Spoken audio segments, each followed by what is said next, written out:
Oi. Oi. Som. Teste. Testando. Testando. Oi. Oi. Teste. Testando. Oi. Oi. Teste. Testando.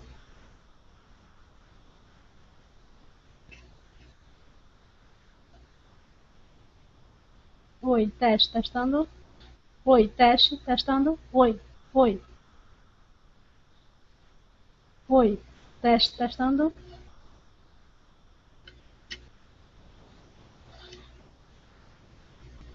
Tá, vamos dar continuação. Oi. Teste. Testando. Teste. Testando. Oi. Teste. Testando. Teste. Testando.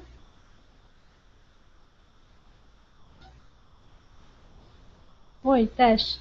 Testando. Teste. Teste. Oi.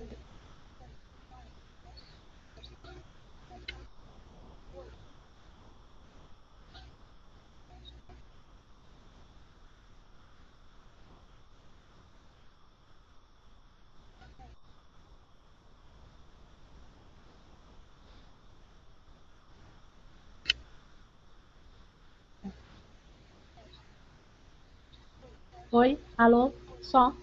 Só.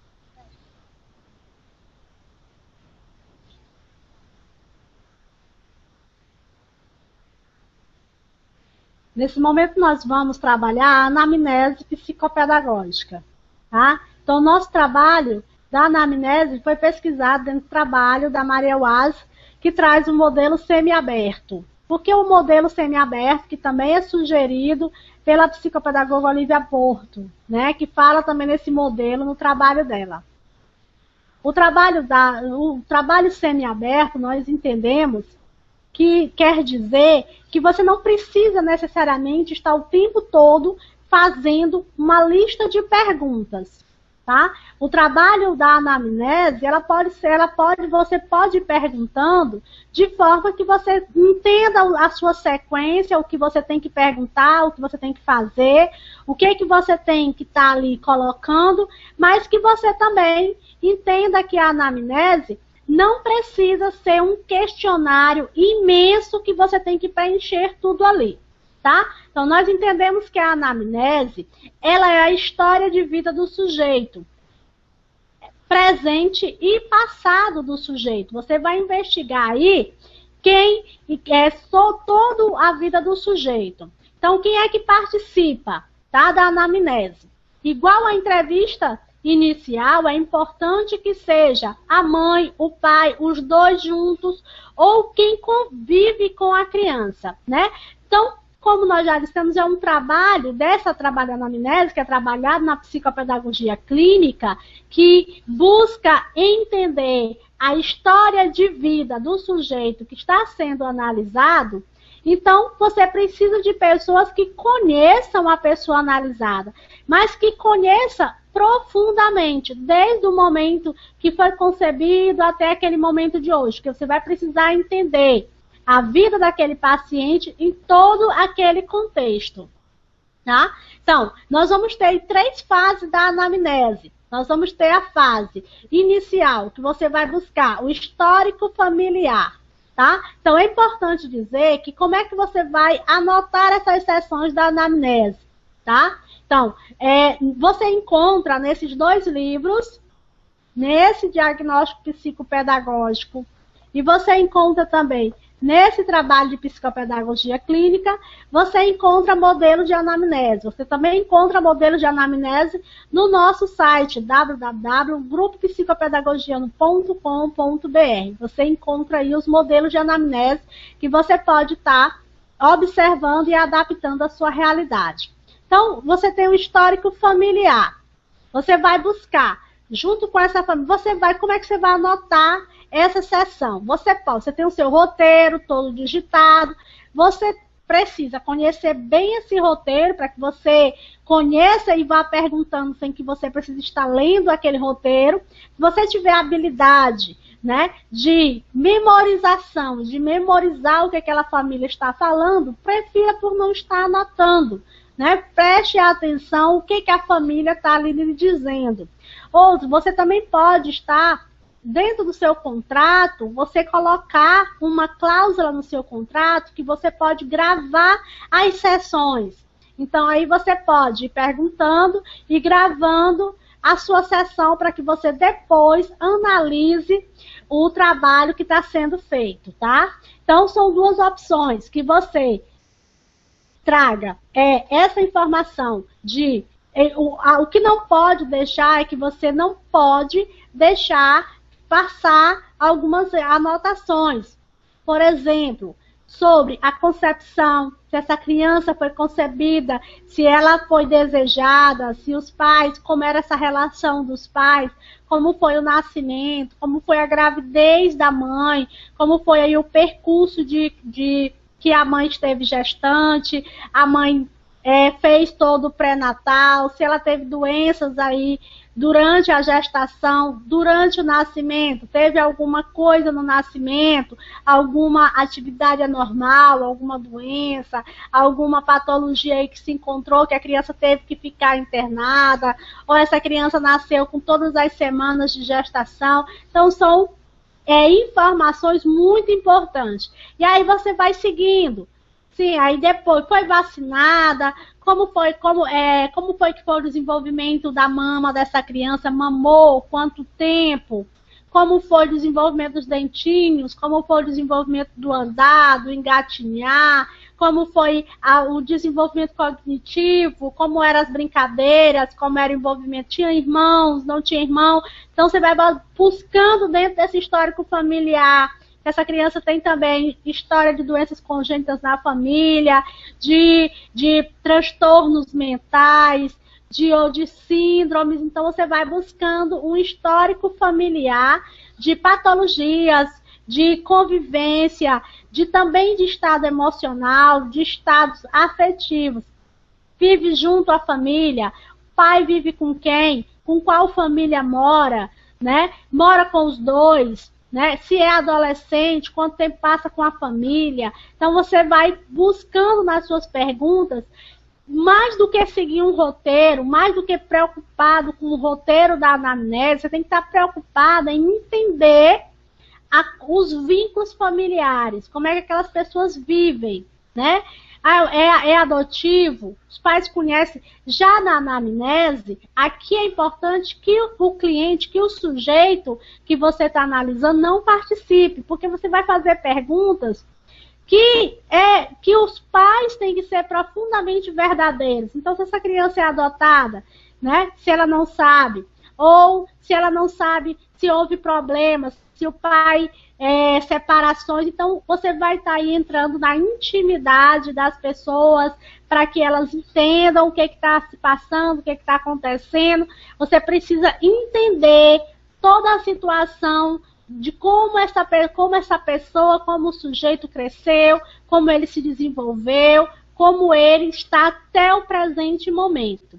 Depois que você entende a gestação, o crescimento, o nascimento, o crescimento, aí você vai para a história clínica dessa pessoa, né? Já teve alguma doença? Já foi internado? Passou quantos dias? Já fez alguma cirurgia? Apresentou convulsão? Toma medicamento? Já foi diagnosticado por outro profissional? Quem é o profissional? Tem laudo? É muito importante isso. Muitas vezes os pais chegam até o espaço psicopedagógico com a criança com laudo. A criança já foi diagnosticada com dislexia, já foi diagnosticada com hiperatividade, ou com uma síndrome, ou com autismo, mas o pai, ele busca um profissional que desminta aquele outro diagnóstico. Né? Na espera, é muito difícil para o pai aceitar que o seu filho tem qualquer problema. né? Então, ele busca um profissional que diga a ele que não é que aquele diagnóstico está errado. Então, é importante que o profissional conscientize os pais de que eles precisam. É importante o pai dizer que se tem laudo, se não tem laudo, se aquela pessoa precisa, se ele tem um acompanhamento ou se ele não tem aí um acompanhamento de outros profissionais. Se já foi ao fonoaudiólogo, se já foi ao psicólogo, se já foi ao psiquiatra, se já foi ao neuropediatra, seja qual for outro profissional, é importante que o psicopedagogo saiba se a pessoa toma medicação, se a pessoa não toma medicação, se já tomou, se deixou de tomar, por que deixou de tomar. A anamnese, ela é um importante momento de você compreender aquele sujeito, compreender de onde ele vem, por que está ali, tá? Então é um momento que você precisa perguntar tudo, tá? Você precisa buscar saber se aquela família está escondendo alguma coisa. Você tem que ter aí um jogo de cintura para tirar o máximo de informação dessa família, tá? E aí, depois que você tem o histórico familiar, você tem o histórico clínico, você passa para o histórico escolar, tá? O que é o histórico escolar? Você vai, geralmente, as crianças quando chegam nos espaços psicopedagógicos, eles não vêm porque o pai já é uma prevenção. É muito difícil. A maioria dos casos que chegam aos espaços psicopedagógicos é porque os pais já vêm de um nível de estresse onde eles já passaram por várias escolas, ou estão naquelas escolas, a escola já está num processo que a criança não consegue aprender, já está numa dificuldade, então ele já vem com uma queixa, já vem com um sofrimento. Então, você vai ter aí um histórico escolar. Quantas escolas essa criança participou, como era que ela foi introduzida na escola, com quantos anos, como foi o processo de adaptação, se esse processo de adaptação, ele foi, como é que essa criança superou, como é que ela não superou, como era o professor, qual era a reação da família. Por quê? Porque muitas vezes a criança ela não tem um transtorno, ela não tem um distúrbio, ela não tem nenhuma patologia, ela não tem nada. Ela só tem aí um processo de má alfabetização, dificuldades inúmeras de aprendizagem, que a gente pode estar discutindo em outro vídeo, que são as dificuldades, o que são os transtornos de aprendizagem.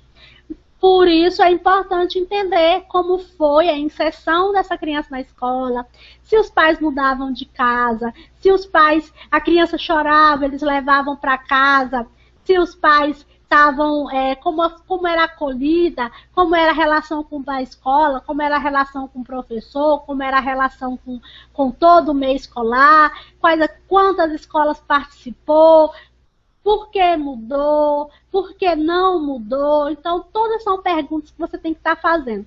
As notas são baixas, por que são baixas? Né? Qual é a reação dos pais, qual é a reação do sujeito, como é que o sujeito, qual é o acompanhamento que a escola faz, como é o acompanhamento, ele vai na escola, os pais vão para a reunião, quantas vezes já foram chamados. Então, você tem que entender na visão dos pais, na visão da pessoa que faz a anamnese, por isso que é importante, a Maria Wise coloca, que às vezes a anamnese, ela nem termina numa única sessão. E você pode até deixar ela incompleta para que num segundo momento você tenha contato até com outra pessoa da família, você tenha contato com a tia, com o padrinho, com a madrinha, que podem te trazer mais informações e com uma outra visão para que você consiga esclarecer, consiga entender todo esse processo. Tá? Então, a anamnese é esse momento de você buscar informações, retirar das pessoas que estão ali lhe trazendo essas informações o máximo possível e o máximo a verdade possível, né? Nós temos que entender que nem sempre quem busca o tratamento psicopedagógico, ele vai trazer toda a verdade do que está acontecendo. Muitos pais, eles não querem se sentir culpados. Eles já vem logo dizendo que a culpa é da escola. Eu tenho certeza, tem muitos que já dizem, eu tenho certeza que o problema é da escola. É a escola, o problema foi a escola que eu coloquei, a escola não ensinava assim, a escola não fazia assim. Enquanto que no decorrer da sua investigação, no decorrer das outras sessões, você vai encontrar respostas que não vão ser condizentes com essa fala de quem fez a entrevista, de quem fez a anamnese com você. Muitas outras sessões, os testes projetivos, por exemplo, muitas vezes você consegue entender, consegue interpretar o que está ali naquele desenho da criança através da fala do pai. Como é que a criança se comporta em casa? O histórico escolar, ele não é só um histórico de dentro da escola, como é que essa criança se comporta dentro da escola, mas é como é que ela se comporta com a tarefa de casa, como é que ela se comporta no recreio com as outras crianças, na saída da escola, nas atividades extracurriculares, na natação, no judô, né? Como é que ela se comporta nos outros ambientes que também estão envolvidos na aprendizagem. Porque o judô exige concentração, exige formação, exige respeito, obediência ao professor, aos colegas, exige sequência, né? Exige repetição de movimentos, exige aprendizagem. Na natação, da mesma forma. Então, é importante que o psicopedagogo entenda se aquele comportamento daquele sujeito é só dentro da situação escolar ou se ele é um comportamento também em outras esferas. Por exemplo, a hiperatividade, ele é um comportamento que não pode ser só dentro da sala de aula. O menino não para quieto, o menino corre, o menino anda, o menino pula, o menino não para quieto dentro da sala de aula. Esse menino é hiperativo.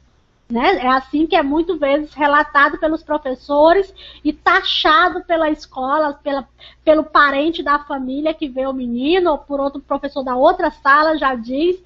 E aí você tem um sujeito que vai para a natação e faz tudo direitinho, vai para o judô, faz tudo direitinho, vai para a igreja, tem um comportamento diferente na igreja. Então, já está errado. Então, é importante que o psicopedagogo ele tenha um panorama da vida. Final de semana, o que a família faz, vai para onde, qual é o tempo que essa família tem para essa criança, né? O adolescente, eles conversam, o pai conversa, como é o diálogo, vocês saibam, o que vocês fazem em família. Então, o psicopedagogo tem que estar preocupado em entender os vínculos familiares e entender como é que essa família funciona. Porque a família, ela é a base do diagnóstico psicopedagógico. É entender as relações vinculares, seja ela com a família, entre a família, ou a família com os outros. A família com o psicopedagogo, a família com a escola, a família com as atividades extracurriculares, tá? Então, a família, ela está envolvida em todo o processo do diagnóstico psicopedagógico. Então, é importante que o psicopedagogo esteja atento para conseguir tirar informações o máximo possível do funcionamento dessa família, de como é que essa família funciona, tá? E aí ele vai juntar a família, o histórico clínico, tá? Por quê? Porque nós sabemos que nós temos a dislexia, ela é um caráter aí genético, hereditário, né? Então, se você já tem um caso na família, a possibilidade de ter outro na família é mais reincidente. O autismo, né? Então, você tem aí alguns transtornos e distúrbios que são de herança hereditária, né? Então, é preciso que aí você esteja buscando na família se não tem outras pessoas com aquele mesmo comportamento. Entendendo que o diagnóstico de alguns transtornos e distúrbios são muito difíceis de serem diagnosticados, porque não existe um exame que você passe e ele saia no exame. Não tem. É a história familiar. Você pode comprar o teste mais caro que você tem para dislexia.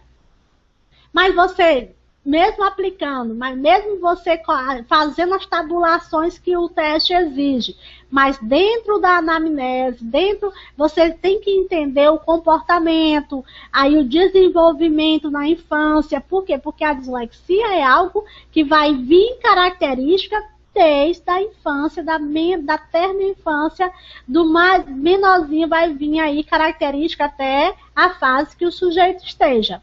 Tá? Então, é importante que você não esteja pragmático a só testes, que você esteja atento para a anamnese, a escuta psicopedagógica.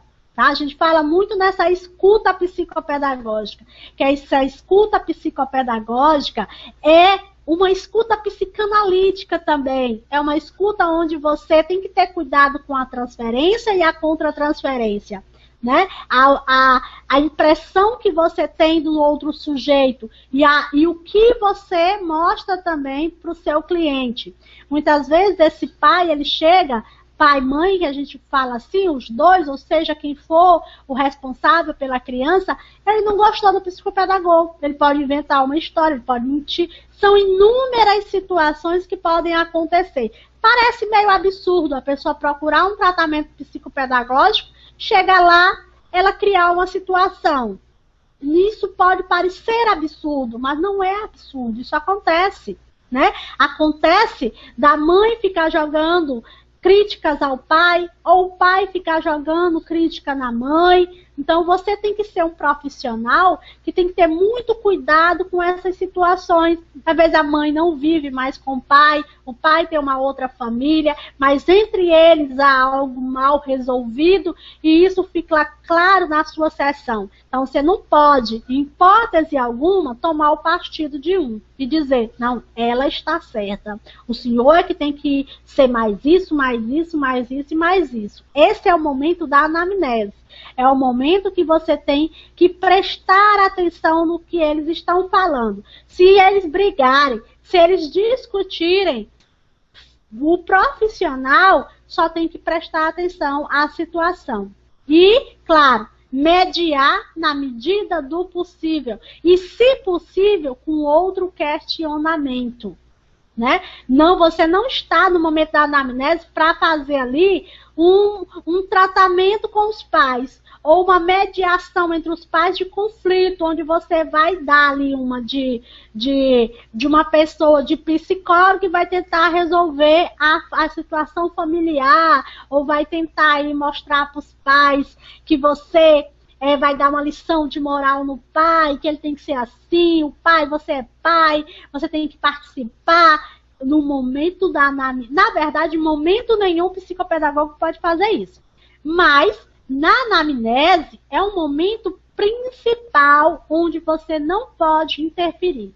A anamnese é um momento onde você está observando, você está ali na escuta psicopedagógica, onde você está ali escutando, observando, refletindo e já levantando hipóteses.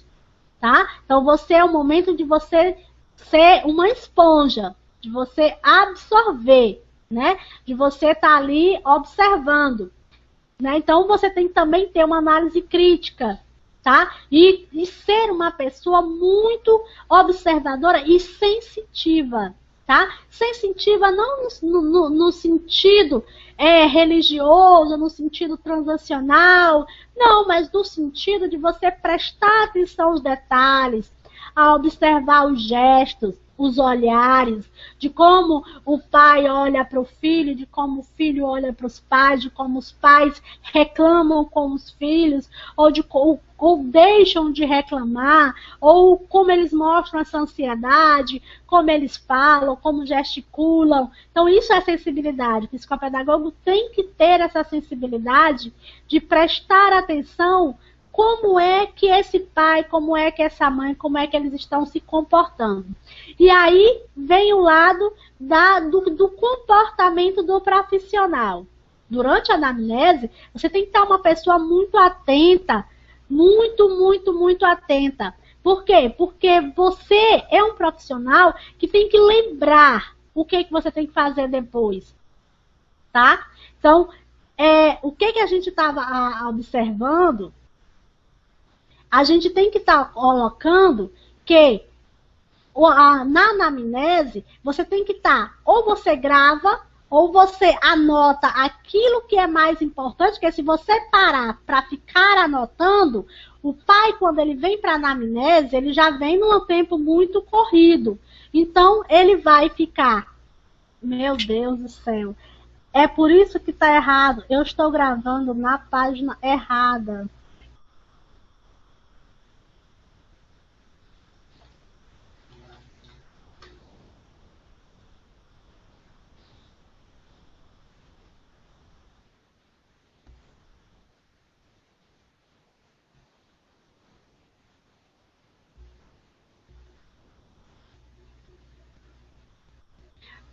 Avisando aos meus alunos que realmente eu estou errada. Agora que eu olhei, que eu coloquei o slide no coisa errado.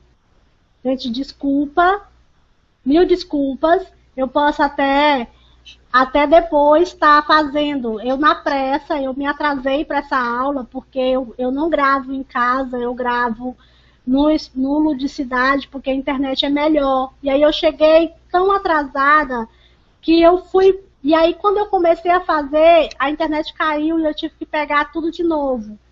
E aí eu terminei errando.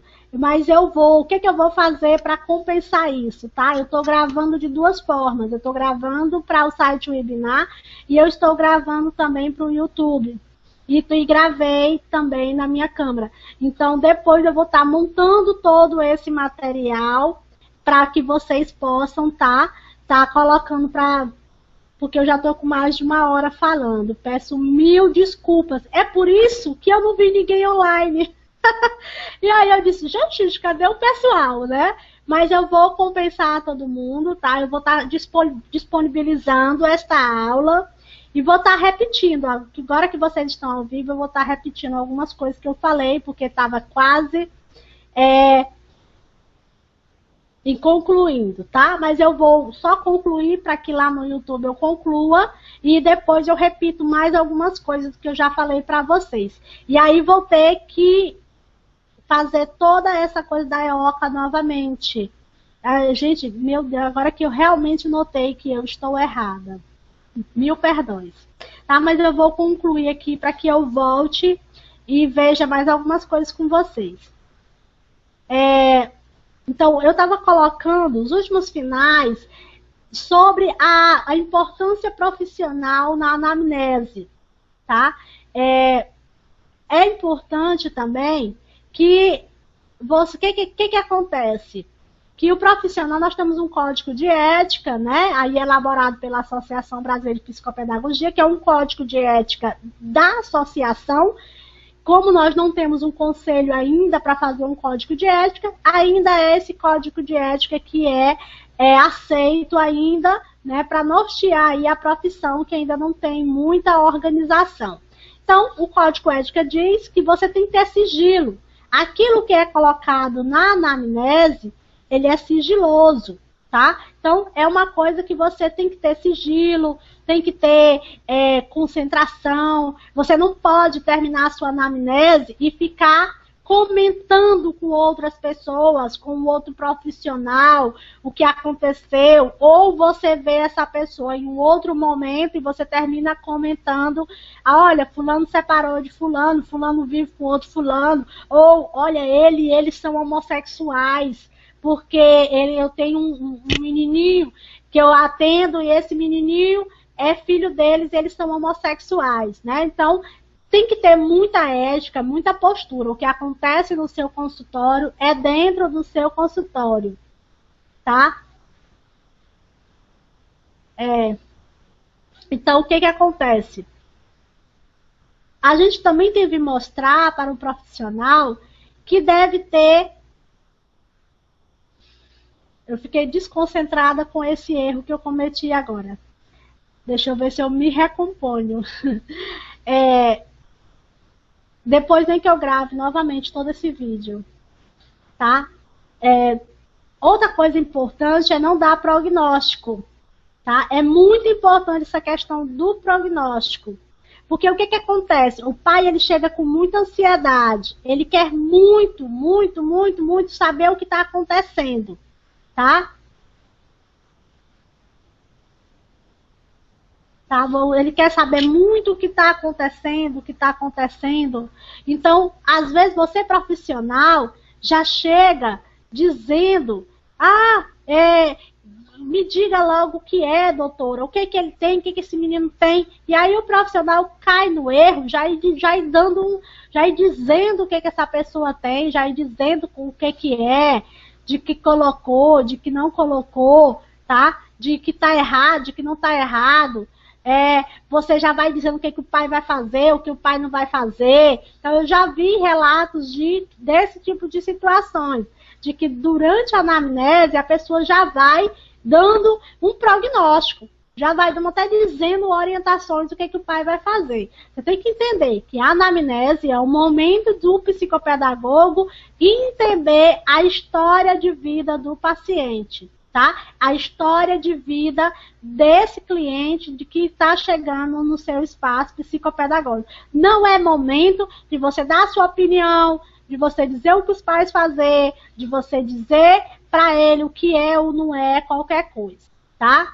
Outro momento é você mostrar para o pai o interesse que você tem no caso. Então, isso é importante, você mostrar, você não ficar no celular, não atender o celular durante a sessão, não ficar em redes sociais. Por isso é importante você não ficar também seguindo a risca. É o que a Olivia Porto, citando a Maria Wise, fala. É uma entrevista semi-aberta, é um modelo semi-aberto. Você não precisa estar seguindo aquele roteiro riscamente. Você pode seguir aquele roteiro de outra forma, te colocando, mostrando, dizendo, tá?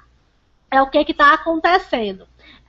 Você pode lembrar de uma outra coisa, ou dentro da conversa vão surgindo elementos que você deixe de perguntar outras coisas que tem lá, o peso, estatura, altura, nasceu com quantos centímetros, qual era o peso, mas de repente, na fala dos pais, tem algo que te desperte o teu interesse, tem algo que te deixou muito mais interessada do que você saber algumas perguntas bem específicas que tem lá na anamnese, mas que é aquele aspecto do envolvimento do pai com uma outra pessoa, de que a mãe já entrou em depressão, de que a mãe tomou um remédio. Então, são elementos durante a fala dos entrevistados que vão te dando também outras sugestões de pergunta, que você não fique preso, que você não fique amarrado na anamnese e tenso. Então eu tenho esse monte de perguntas e eu tenho que perguntar, eu tenho que saber todas elas, eu tenho que dizer e como é que eu vou fazer, o que tem que ser feito,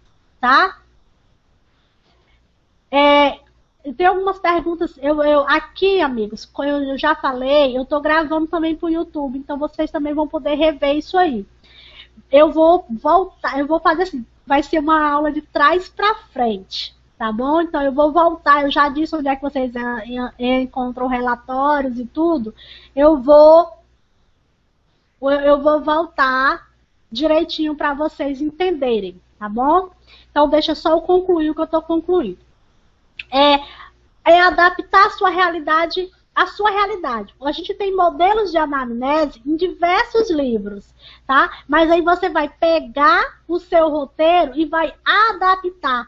E vai entender que cada cliente, cada sujeito é uma situação. Ele tem as suas peculiaridades, ele tem a sua individualidade, ele tem a sua história de vida. Então tem pergunta dentro da anamnese, que é pergunta demais, 4, 5 folhas, a anamnese psicopedagógica. Então é importante que o psicopedagogo leia antes, conheça todas aquelas perguntas e até selecione. Tem pergunta que eu não faço, que eu não vejo necessidade de fazer, tá? Então se adapta, depende da idade, depende do sujeito, depende da situação, depende de quem vem. Às vezes vem o avô. Eu já tive situação de eu perguntar vem o avô. Eu perguntei sobre o nascimento, eu não sabia onde o menino nasceu. Perguntei sobre a gravidez da mãe, não sabia como é que a mãe ficou grávida. Perguntei, então, eu fui perguntando, fui procurando perguntas das quais ele saberia me responder. O senhor vive com essa criança desde quando? Aí ele me disse, eu vivo desde que ele tinha 4 anos. Então, o que tinha de 4 anos para trás, o avô não sabia, porque a mãe veio, só deixou o menino, não disse nada. Então, você vai adequando a anamnese para a sua situação, tá? Outro cuidado que o psicopedagogo tem que ter é com a contaminação de hipóteses. Você tem que ter cuidado de não ficar contaminado, nem pela hipótese do pai, por isso que o Jorge Visca diz que a anamnese tem que ser feita no final. Por quê? Porque o pai, quando vem, já vem com uma contaminação. Esse menino tem dislexia. Esse menino, a professora diz que ele dele é hiperativo. Eu tenho certeza, doutora, que esse menino é hiperativo. E aí você já fica com aquela ideia de hiperatividade e não vai para outra linha. Tá? Então, o psicopedagogo ele não pode ser contaminado por hipóteses. Tá? Você tem que ter a sua linha de hipóteses. Não precisa ser uma hipótese, você pode ter 3, 4 hipóteses, e aí, no decorrer das suas sessões, você vai chegar a uma conclusão. Essa hipótese eu descarto, não é isso, essa eu ainda vou pesquisar mais, essa outra também eu descarto, e por aí você vai. Mas você não pode seguir só uma linha de hipótese, muito menos sendo aquela que a escola já disse. A não ser que essa pessoa venha com um diagnóstico. Ela já vem com o diagnóstico fechado. E o seu diagnóstico, ele não é para fechar um caso, ele não é para investigar um caso, ele é um diagnóstico só para que você compreenda a situação. Porque o que acontece? Nós temos várias situações. Nós temos uma situação onde a pessoa procura o espaço psicopedagógico porque ela quer saber o que o filho tem. Outra já sabe o que o filho tem e ela quer um tratamento psicopedagógico. Aí o psicopedagogo ele não já vai chegando logo e aplicando um teste ou fazendo uma intervenção, né? O psicopedagogo, ele precisa conhecer essa criança. Aí ele tem que aplicar uma anamnese. Ele tem que conhecer a situação familiar, ele tem que conhecer a situação da realidade educacional e ele tem que conhecer os aspectos clínicos. Se ele for diagnosticado por quem, aonde, quando e como.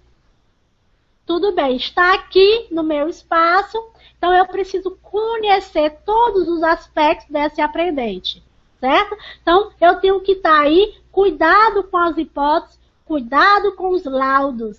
Ah, chegou um laudo, esse médico, esse neuropediatra diz que esse menino tem hiperatividade. Bem, dentro da sua avaliação, você achou que essa pessoa não tem. Você é um profissional gabaritado, especialista em transtorno. Você pode pedir para aquele pai fazer uma nova análise daquele diagnóstico. Pode sim.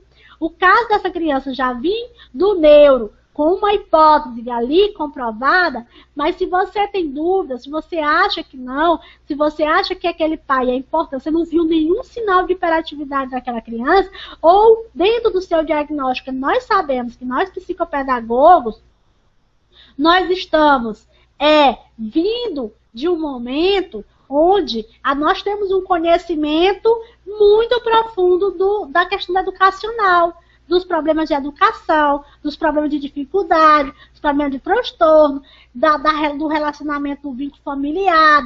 Então, nós temos aí 8 sessões para avaliar essa criança. O neuro avalia ela em 2, né? Vai uma vez, faz uma anamnese, passa aí um exame no máximo, e aí na segunda ele já dá um diagnóstico, já fecha o diagnóstico. Então, não quer dizer que esse profissional também não erre. Não quer dizer que você é um profissional que queira, que não vai aí dar uma sugestão de um novo diagnóstico. Isso não é um absurdo, isso não é falta de ética, isso não é você passar por cima de um diagnóstico de um neuropediatra, porque ele é neuro, ele não pode dar um diagnóstico errado. Ele pode, ele é um ser humano, ele pode se enganar, ele pode pedir a opinião de outro profissional, você pode pedir para fazer uma releitura daquele. Por quê? Porque nada melhor do que um outro profissional para alertar, para ajudar, para que aquela família tenha mais possibilidades. Esse é o nosso papel do psicopedagogo. Não é um trabalho só curativo, não. É um trabalho preventivo. Se você prevê a necessidade de um novo diagnóstico, você está fazendo uma prevenção de que aquele paciente, aquele cliente, ele tenha uma nova oportunidade, que tenha uma prevenção de que ele possa estar tomando uma medicação fora do que ele poderia estar tendo um tratamento alternativo. Tá? Então, você tem que grave ou anote suas impressões. Tenha muito cuidado, né? Sempre de pedir autorização aos pais. Isso eu coloco no meu contrato, já tem lá no meu contrato, né? Autorização para gravação, para me usar foto da criança. Pode ser, lá eu já coloco que não mostra rosto, porque eu posso estar trabalhando. Eu sempre digo que nós, psicopedagogos, estamos muito enfurnados dentro dos consultórios, dentro do trabalho clínico. Nós temos que ter trabalho de produção científica, até para que a psicopedagogia se torne uma ciência com elementos próprios, né? Todos os elementos que nós temos para trabalhar são elementos vindos aí da psicologia, da pedagogia e de outros locais. Então, precisamos que nós, profissionais, estejamos também trabalhando no ramo científico, produzindo material de pesquisa, estudo de caso. Produto de pesquisa são estudos de caso, né? Aplicando e compartilhando isso com a comunidade científica para que a psicopedagogia tenha mais instrumentos de pesquisa, tenha mais fundamentação teórica. Ainda é uma área muito difícil de ser trabalhada, porque nós temos poucos materiais. Nós temos muitos livros de avaliação psicopedagógica, mas se você pegar esses livros e você comparar, parece uma repetição teórica. Não há nada de muito novo. Eu faço isso. Quando eu leio os livros, eu começo a prestar atenção que corrente teórica esse autor leu. Eu vou lá na bibliografia dele, eu olho que bibliografia tem lá. E aí eu percebo que tem uma repetição. Como nós temos pouca fonte bibliográfica, todos os outros autores, eles terminam repetindo o que já foi dito, fazendo uma transcrição. Às vezes a leitura, quando eu leio parece que eu já li em outro, e mais outro, e mais outro. Só foi uma transcrição, às vezes até mal elaborada, de um pensamento do outro autor. Então, falta também nós, psicopedagogos, estarmos produzindo, trazendo conhecimento, polêmicas, trazendo novidade. Eu errei, eu acertei, onde foi. Então, é preciso que a gente esteja criando, né, essa importância. Então, este curso era para trazer essas observações sobre a anamnese, sobre esse importante momento de estar colocando essa discussão para os nossos alunos, tá? Então,